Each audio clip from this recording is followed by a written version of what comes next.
Dear students, हमारी third worksheet complete हो चुकी थी। अब हम ब्रेन टीजर स्टार्ट करते हैं चैप्टर 4 का। तो देखिए, हम सेकंड क्वेश्चन करते हैं पहले, फर्स्ट हम बाद में करेंगे। तो determine from the values of x and y given below whether they vary directly, comma inversely, or in neither of these ways। तो ये कहता है कि ये हमें जो वैल्यूज दी हैं x और y की, ठीक है, ये डायरेक्टली वेरी करती हैं या इनवर्सली वेरी करती हैं या इनमें से कोई भी नहीं वेरी करती। ठीक है, डायरेक्टली और इनवर्सली कोई भी नहीं होती। तो सबसे पहले देखिए, x और y दिया है हमें 12 अपॉन 12, ये x की वैल्यू दी है 12, 3, 27, 6 एंड 2, और y की वैल्यू दी है 9, 36, 4, 18 एंड 54। तो हम क्या करेंगे, सबसे पहले 4 डायरेक्टली देखेंगे हम, भाई ये डायरेक्टली वेरी करती है। 4 डायरेक्टली के लिए मैंने बताया था आपको कि x अपॉन वाई जो होता है कांस्टेंट के इक्वल होता है। तो ये x है और ये y है, तो 12:9 क्या हो जाएगा, देखिए कैंसिल करो इसको, 3 4 जा, 3 पे कैंसिल होते हैं, 3 3 जा, यानी 4/3 कांस्टेंट आ गया। अब दूसरा ले, 3/36, क्या ये इक्वल आते हैं, देखो 3 1 3, 3 1 3, 3 2 6, 1:12 आ गया। अब ये 27/4 है, 27/4, तो ये फिर 6 अपॉन, ये कटते नहीं है आपस में, यही रहेगा एज इट इज। फिर 6 अपॉन क्या आ गया, 18, तो 6 1 6, 6 3 18, 1/3 आ गया। तो ये इस तरह से ये कोई भी रेशो जो है इक्वल नहीं आ रही है, देखो कांस्टेंट के इक्वल नहीं आ रही है, यानी सेम नहीं है ये कोई भी रेशो। ठीक है, तो इसलिए ये डायरेक्टली तो होगा नहीं। ठीक है, अब हम क्या करेंगे, फॉर इनवर्सली इसको वेरीफाई करेंगे। इनवर्सली, तो इनवर्सली के लिए कैसे वेरीफाई करते हैं, x into y is equal to constant होता है उसके लिए। तो अब इनको मल्टीप्लाई करो, 12 इंटू 9, 12 9 दा क्या होते हैं 108। फिर सेकंड के लिए 3 इंटू 36, ये भी क्या होता है 36 3 दा 108। फिर 27 इंटू 4, 27 4 दा भी क्या होते हैं 108। फिर 6 इंटू 18, 18 6 दा भी क्या होते हैं 108। फिर 2 इंटू 54, ये भी क्या होते हैं, 2 को 54 से मल्टीप्लाई करेंगे तो 108। कांस्टेंट आ गया, देखिए ये सेम आ गई। तो इसलिए ये जो टेबल होगी, ये x और y की जो वैल्यू गिवन है, ये क्या कैसे वेरी करेंगे, इनवर्सली। कैसे वेरी करेंगे, इनवर्सली वेरी करेंगे। तो इस तरह से ये हम टेबल जो है फाइंड आउट कर सकते हैं कि ये जो हमें x और y की वैल्यू दी है किस तरह से वेरी करती है। इसके बाद आता है सेकंड पार्ट। देखिए सेकंड पार्ट में ये x की वैल्यूज दी है, ये y की वैल्यूज दी है। तो 4 डायरेक्टली देखेंगे हम।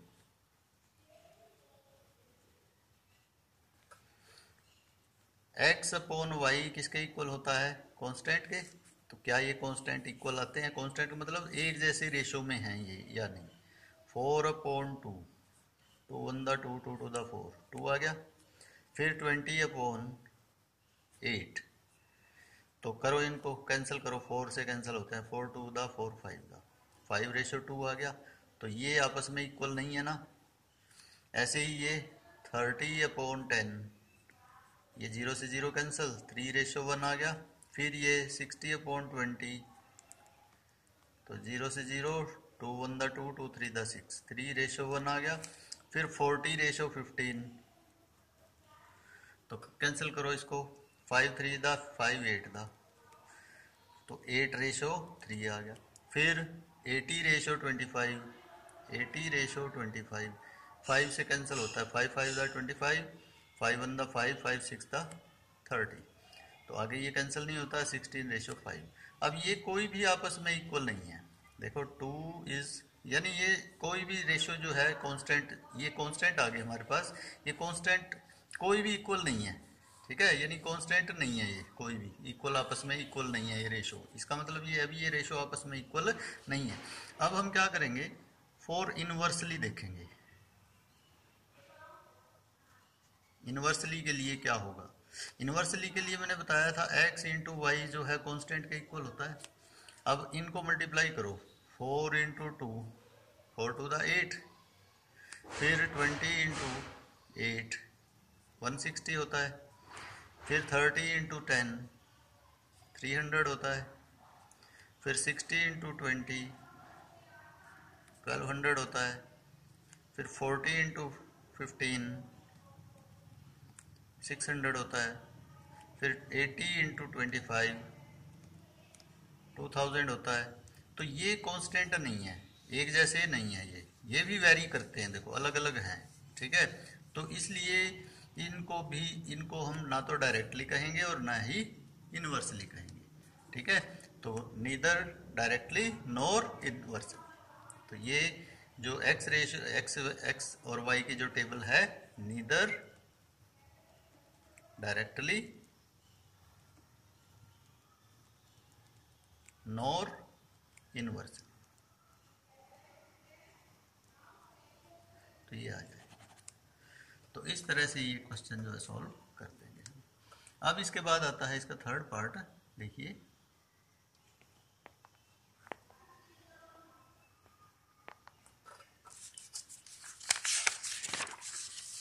थर्ड पार्ट के लिए सबसे पहले ये टेबल दी है हमें, x की वैल्यूज दे दी, y की दे दी। तो फॉर डायरेक्टली देखते हैं हम,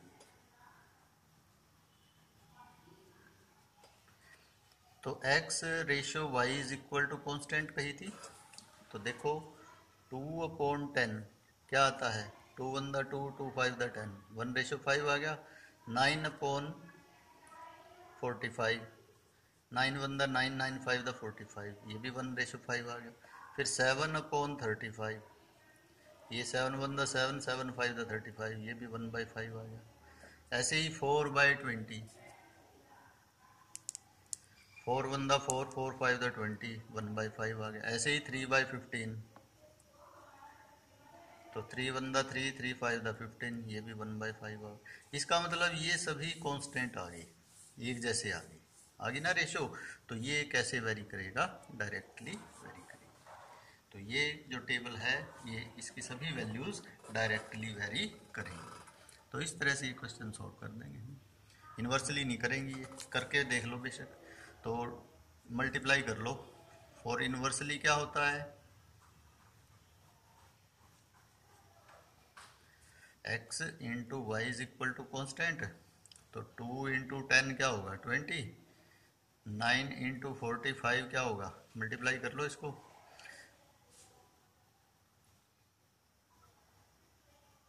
405, और 7 इंटू 35 क्या होगा, मल्टीप्लाई कर लेंगे 235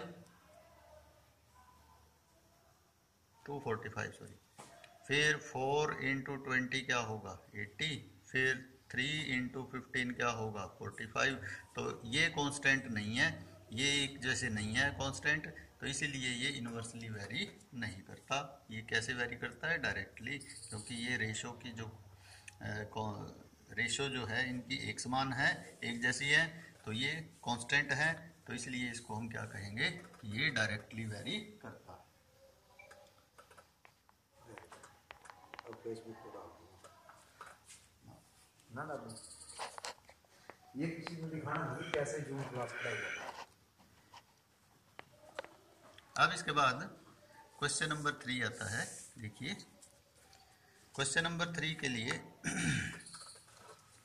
if x and y vary inversely and x is equal to 25 when y is equal to 3, find y when x is equal to 15। तो ये इनवर्सली वेरी करते हैं x और y, x और y कैसे वेरी करते हैं, इनवर्सली। तो हमें x की वैल्यू दी है, y की दी है, हमें y फाइंड करना है दूसरा, जबकि x क्या गिवन है 15 गिवन है। तो देखिए फोर इनवर्सली, अब देखिए इसका सॉल्यूशन है फोर इनवर्सली क्या होता है, x into y is equal to constant होता है k के इक्वल, तो x ये है y ये है, 25 इंटू 3 कितना हो गया 75, और हमें y फाइंड करना है, जबकि x क्या दिया है x इंटू वाई, यानी x 15 इंटू हमें y फाइंड करना है, ये भी कांस्टेंट हो गया 15y।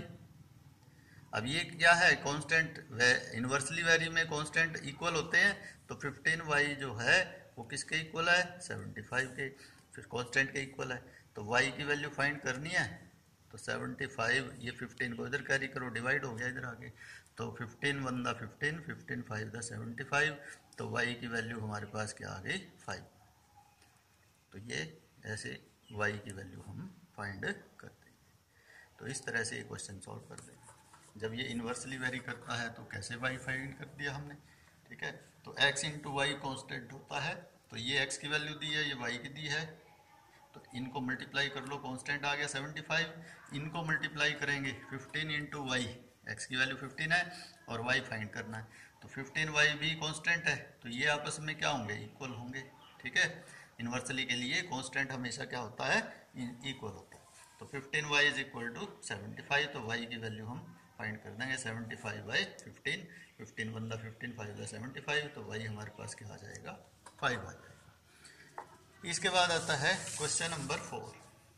देखिए क्वेश्चन नंबर 4 के लिए, if x and y vary inversely and y is equal to 45, find x when constant of variation, हमें कांस्टेंट दे दिया 9। अब देखिए इसको कैसे सॉल्व करेंगे, इनवर्सली वेरी करते हैं, x and y vary inversely, तो इनवर्सली के लिए क्या होता है x into y is equal to constant होता है, तो हमें क्या फाइंड करना है x इंटू वाई की वैल्यू क्या है 45 इज इक्वल टू कॉन्स्टेंट क्या दिया हुआ है, कॉन्स्टेंट हमें गिवन है 9, कॉन्स्टेंट क्या गिवन है 9। तो अब ये कर लीजिए फाइंड x की value, x is equal to क्या आ जाएगा 9 अपॉन में 45, 9 1 दा 9, 9 5 दा 45, तो 1/5, तो ये हमारे पास x की वैल्यू आ जाएगी 1/5। तो इस तरह से ये हम फाइंड कर देंगे, x की वैल्यू फाइंड कर दी हमने। अब इसके बाद क्वेश्चन नंबर 5 आता है, देखिए फोर्थ एक बार फिर बता देता हूँ, if x and y vary inversely and y is equal to 45, find x, हमें x फाइंड करना है, y गिवन है, और when constant of variation, variation की कांस्टेंट दे दिया a इंटू बी, यानी x इंटू वाई की वैल्यू जो है 9 दे दी इसने, ठीक है। ये कांस्टेंट k की वैल्यू है, ये k होता है ना, x इंटू वाई k होता है, और वो किसके इक्वल है 9 के इक्वल है, ठीक है। तो x इंटू वाई कॉन्स्टेंट है, x फाइंड करना है, y की वैल्यू 45 है, कांस्टेंट 9 है, तो x फाइंड कर देंगे, 45 को इधर कैरी करेंगे, इधर आके डिवाइड हो गया ये, तो 49/45, तो 9 1 दा 9, 9 5 दा 45, 1/5 आ जाएगा। तो इस तरह से ये हम x की वैल्यू फाइंड आउट कर देंगे। फिर आता है क्वेश्चन नंबर 5। अब देखिए क्वेश्चन नंबर 5 में अब ये स्टेटमेंट सम आ गया, फिर oranges cost ₹54 for 3 dozen in the supermarket, what is the cost of 8 oranges। अब देखिए हम क्या करेंगे, ये एक टेबल ड्रॉ कर लेंगे, ये टेबल ड्रॉ कर ली हमने, और ये 3 पार्ट्स में इसको डिवाइड कर दिया।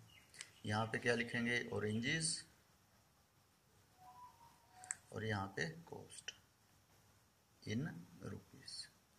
अब देखिए 3 डजन की कॉस्ट क्या गिवन है 54, लिखा है इसने 54 फॉर 3 डजन। 3 डजन कितने होते हैं 3 डजन, 1 डजन में कितना थिंग्स होती हैं, 1 dozen is equal to 12 things, तो 3 डजन में 12 इंटू 3 कितनी हो जाएंगी 36। तो हमारे पास कितने ऑरेंजेस बनेंगे, वो 3 इंटू 12 36। वो कितनी कॉस्ट है उनकी 54। तो what is the cost of 8 oranges? 8 oranges की हमें क्या फाइंड करनी है? कॉस्ट फाइंड करनी है। अब 36 की कॉस्ट 54 है तो 8 की कॉस्ट क्या होगी? देखो नंबर ऑफ ऑरेंजेस कम हो गई तो उनकी कॉस्ट भी कम हो जाएगी। तो ये क्या आएगा? डायरेक्टली वेरी करेगा।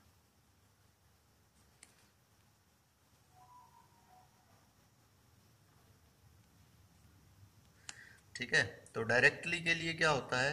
x ये है, ये y है, तो x upon y is equal to constant. क्या होता है?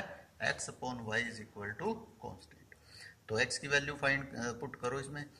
36 अपॉन y क्या है? 54 इज इक्वल टू 8 अपॉन, ये हम क्या लेट कर लेते हैं? इसको कुछ भी लेट कर लीजिए, इसको आप क्यू लेट कर लो बेशक, ये लो 8 अपॉन क्यू। तो क्रॉस मल्टीप्लाई कर दो, हमें क्यू डिनोमिनेटर में दिया ना, तो इसको पहले ऊपर लेके जाओ। 36 into Q is equal to 8 into 54। ये इधर आके मल्टीप्लाई हो गया, क्यू इधर आके मल्टीप्लाई। तो we have to find the value of Q. तो Q will be equal to 8 into 54 upon में इधर आके 36 डिवाइड हो जाएगा। अब इसको कैंसिल कर दो, 4 से 4 टू द 8, 4 9 द 36 होते हैं। फिर 9 से ये कैंसिल होता है, 9 1 द 9, 9 6 द 54 होते हैं। अब ये हमारे पास क्या बच गया? 2 इंटू 6 आ गया। तो 2 6 द क्या होते हैं? क्या होते हैं 2 6 द 12। ये 12 रुपीज हमारे पास क्या आ जाएगी? 8 ऑरेंजेस की कॉस्ट आ जाएगी। तो इस तरह से ये क्वेश्चन जो है हम सॉल्व कर देंगे। तो इसके बाद क्वेश्चन नंबर 6 आता है। देखिए, a car travels 60 kilometre in 1 hour. एक कार जो है 60 किलोमीटर चलती है 1 आवर 30 मिनट्स में। How long will it take to cover a distance of 100 kilometre at the same speed? Speed same है इसमें स्पीड नहीं है, डिस्टेंस और टाइम दिया है। ठीक है, तो डिस्टेंस और टाइम के क्वेश्चन मैंने बताया था तुम्हें क्या होते हैं? डायरेक्टली होते हैं, डायरेक्टली वेरी करेंगे। तो उसी तरह से हम क्या करेंगे? टेबल ड्रॉ करेंगे। ये टेबल ड्रॉ कर ली हमने, ये 2 पार्ट्स में डिवाइड कर दिया। अब ये 3 पार्ट्स में डिवाइड कर दिया। इसमें लिखेंगे डिस्टेंस इन किलोमीटर और ये टाइम इन आवर्स। तो 60 किलोमीटर डिस्टेंस 1 आवर 30 मिनट्स है, 1 आवर 30 मिनट्स। तो इसको आवर्स में चेंज करो, 1 आवर 30 मिनट को उसमें चेंज कर लो आवर्स में, डिवाइड बाय 60, 30 टू द 60, तो 1/2 आवर हो जाएंगे, यानी 3/2 आवर्स हो जाएंगे। अब यहाँ पे 100 किलोमीटर डिस्टेंस वो कितने टाइम में, वो टाइम फाइंड करना है हमें। तो उसको हम टी लेट कर लेते हैं। तो ये x है, ये y है, तो ये डायरेक्ट वेरिएशन का रहेगा क्वेश्चन, क्योंकि डिस्टेंस और टाइम का है। तो डिस्टेंस है 60 अपॉन, यानी डायरेक्ट वेरिएशन के लिए क्या होता है? x upon y is equal to constant. तो x क्या है 60 और y है 3/2 इज इक्वल टू 10 अपॉन में t। तो क्रॉस मल्टीप्लाई कर दो इसको, 60 इंटू टी इज, सॉरी 100 है, ये 100 है, 10 नहीं है, 100 किलोमीटर है। तो 100 इंटू 3/2। अब t हमें फाइंड करना है, तो 60 को इधर कैरी करो, इधर आके डिवाइड हो जाएगा। तो 100 इंटू 3/2 अपॉन में क्या हो जाएगा? 60। अब ये कैंसिल कर दो, 0 से 0 cancel, 3 1 the 3, 3 2 the 6, 2 1 the 2, 2 5 the 10, यानी 5/2 आवर्स। 5/2 आवर्स मीन्स 2 1/2 आवर्स, यानी 2 आवर्स एंड हाफ आवर में कितने मिनट्स होते हैं? 30। तो इसको हम 2 आवर्स 30 मिनट्स लिख सकते हैं। ठीक है, तो ये इस तरह से क्वेश्चन जो है हम सॉल्व कर देंगे। तो ये डायरेक्ट वेरिएशन का क्वेश्चन था, तो ये हमने सॉल्व